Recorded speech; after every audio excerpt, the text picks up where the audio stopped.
Kristi Noem is unfortunately back on TV, not dressed up in costume this time. She's just wearing normal clothes, but she's doing it to signal the apparent end of anything like American morality. Take a look. And they can self-deport as well. We've set up a system and a website where people who are here illegally right now can register and they can choose to go home on their own and keep their families united. Well, the kids do have a choice. If they have parents, they make a choice to keep their families together if they want to or not. If parents make a decision to leave their children behind, then that's a choice that they made as a family. My God, you know, you're on the wrong side when you start a sentence to say, yeah, kids have a choice. If they have parents, I guess the parents could decide whether to bring them back to a country they've never known where maybe they'll be killed, or they can break it up again. That's the kid's choice.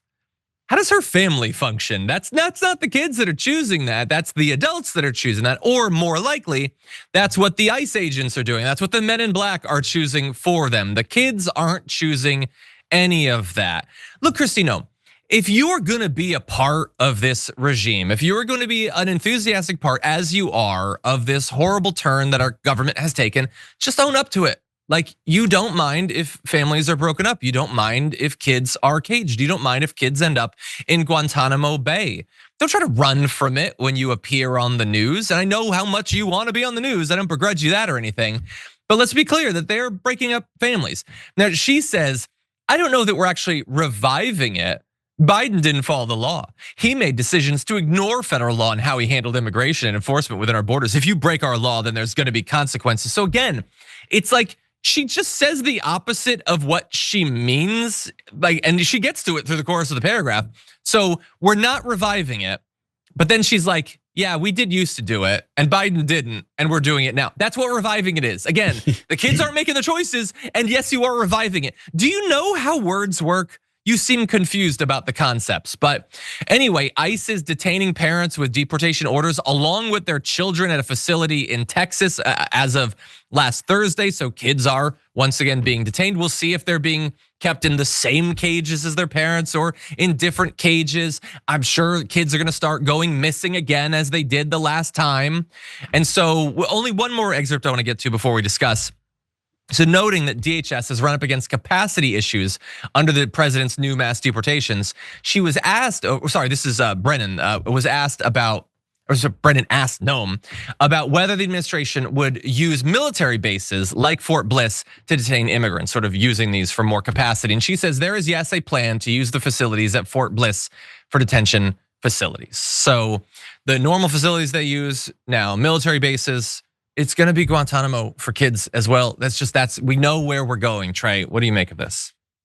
Yeah, we know where we're going because we've been here before. I mean, that's what we're talking about. This happened the first time around and there was outrage and now we're right back at it. But this isn't the only thing that they do that's, heartless towards kids. It's like so many things with them. It just comes down to a fundamental lack of empathy. I mean, these are also the people that are on, they think if a kid's parents are struggling financially, then that kid shouldn't get like lunch at school, or you can give them like a cracker or whatever, even though obviously it's not the kid's fault. And you try to have arguments with these people about that, and they just don't want to hear it because they try to frame it. It's like, well, it's like everyone has a choice, or everyone, like there's no difference between a poor kid and a poor parent. And all the people that have these opinions, also the vast majority of them are hardcore pro-life too, by the way, or say they call themselves pro-life.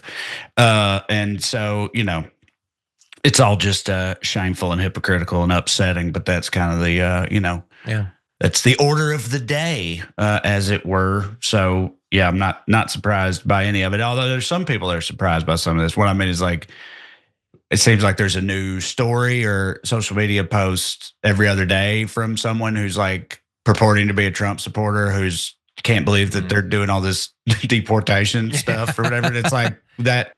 You mean like maybe the number one thing he campaigned on promising to do, but I don't know. Yeah, maybe they'll come around eventually.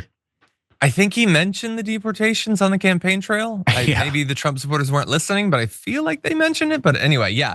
Imagine if you could like transmit a signal across America that just activated the capacity for empathy amongst these people. I know.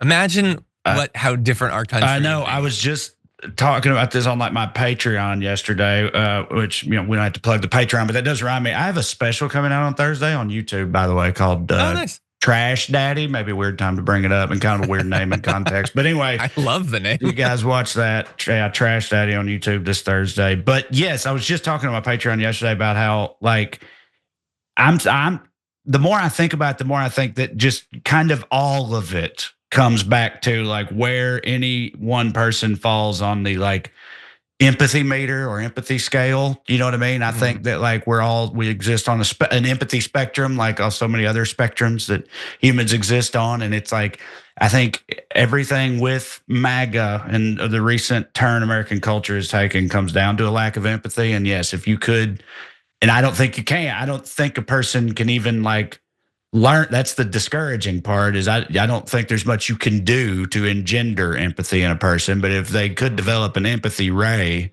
we could shoot these people with, perhaps from space. If we get some Jewish scientists to make a laser in space. I love it. That's like an empathy ray. And and we could blast these people with it. I think it would immediately change everything for the better overnight. 100%. But we can't do that. 100%. So not yet, not with today's technology, but we're working on it.